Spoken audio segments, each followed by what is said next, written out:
Hey everyone, Zach Dosh here. Today I'm going to show you this Remington 700. It's a Gen 2 5R chambered in a 6.5 Creedmoor. We're going to make a few little modifications to it today. It's something that you can do in your own house. It doesn't require any specialized tools, anything like that. We're going to be installing the new Timney Elite Hunter trigger. It's got the flat shoe on it. It's a sweet little trigger. We have a Picatinny rail from Talley. It's a 20 MOA. We're going to install that on there, and also the HS Precision bottom metal. Actually a very simple process, and so I'm going to show you how to do this and what it takes. So essentially, first we're going to start out, we're going to flip it over. You don't need a vise, anything like that, just some nice soft bags. You want to be able to support your rifle appropriately.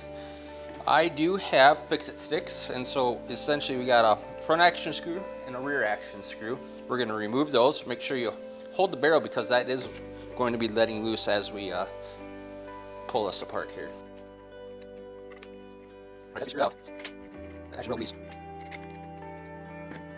So now that those are released, we can pull the bottom metal out. We actually will be replacing this with the HS Precision bottom metal. It's a detachable magazine kit. So now that the bottom metal is removed, we can simply pull the stock right off. We'll set this aside for later use. Since we are going with the detachable magazine kit, we can also remove the box. And then to start out, we'll be replacing the Timney trigger. So we got that here, and we've got the trigger assembly within that barreled action. So to start out, we do have two pins inside this trigger assembly. We've got a front pin here and a rear pin. We'll actually remove the rear first and then the front. And we don't pull them all the way up. We want to leave a little bit in there so we can keep a few components there without having to mess with those. So if you have a nail, anything small like that, I'm actually going to use a little hex bolt here. If I can get it out, let's try this guy. And we will go with the rear assembly. And it will need to be unsafe so we can get into that right here. And I can't actually even find a hammer. So I'm just going to use the head of this pliers to remove this rear bolt. And the rear one goes away from the bolt. So we got the bolt here, it's going to go out and away. The front one's going to come towards the bolt. We don't want to do those backwards just for the fact they do have a little flat head on them, so it actually keeps them from going all the way through.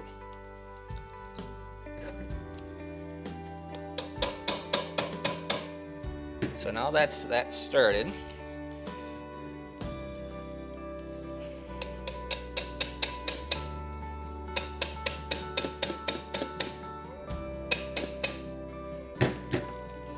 As you can see, it is pulling through now. So we're going to take this little guy here.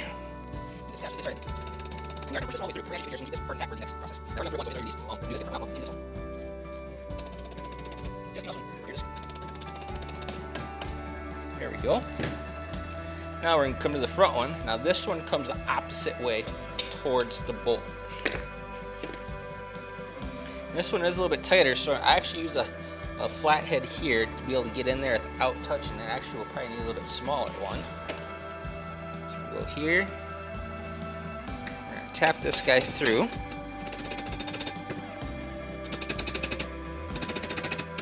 There's this first. And there we are. So we got the OEM trigger here from Remington. It is the X Mark Pro. I just prefer the Timneys over them. And these are true drop-ins, so essentially all we're going to do is put it in here, get those pins back in place, and away we go. Do the front one first. In fact, I got to push that one out just a little bit more.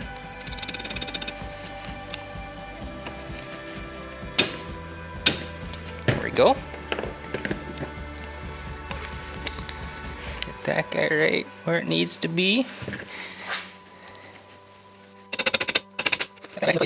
So you can see, once we get that one in, we will go back, push this one through to keep. So now we got that one started, we're going to push this one in. We'll take this guy, push it all the way through and complete the install. And we'll also do a little bit of adjustments as well.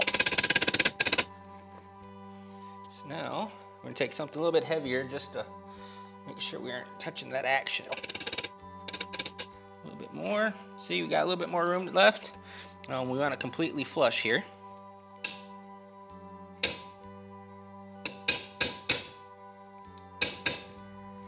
Let's see if we're there. Still a little bit more.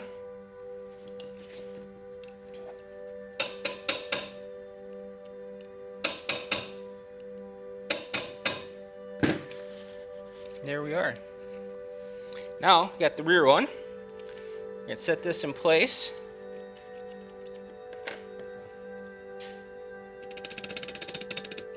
This one does need to be flush.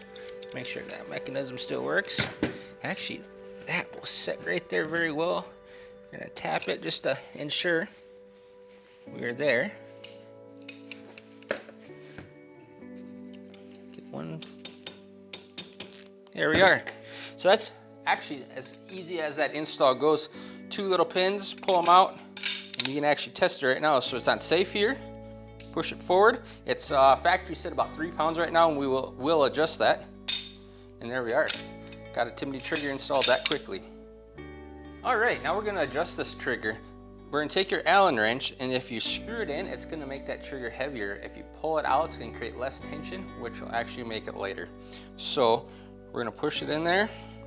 We're gonna do about a full turn, and we're gonna see where that gets us. So we're gonna go out. Here's our full turn. We're gonna give it a shot just to see.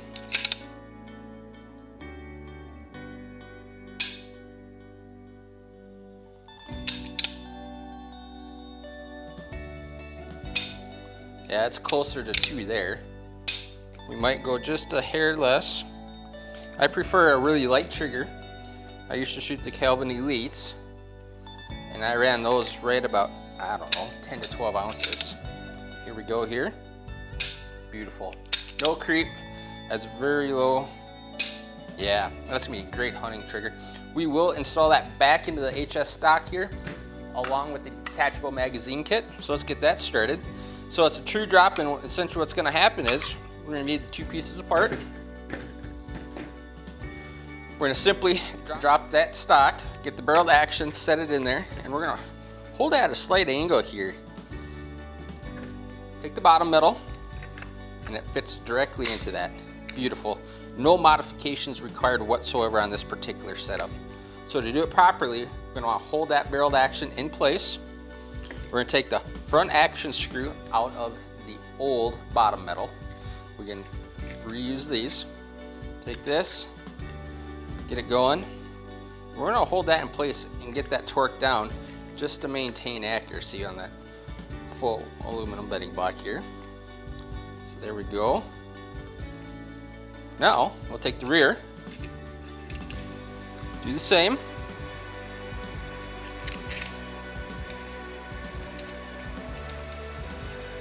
And remember, this is something you guys can do at home too. I have no special tools here. I do have fix-it sticks, but your Allen wrench will work just as well. Here we go here. Just snug it up just a little bit more there. All right, so now, detachable magazine box, ready to rock and roll. So let's test out that trigger just to see what it's at. Oh yeah. Beautiful. That's gonna be an awesome coyote and deer gun here.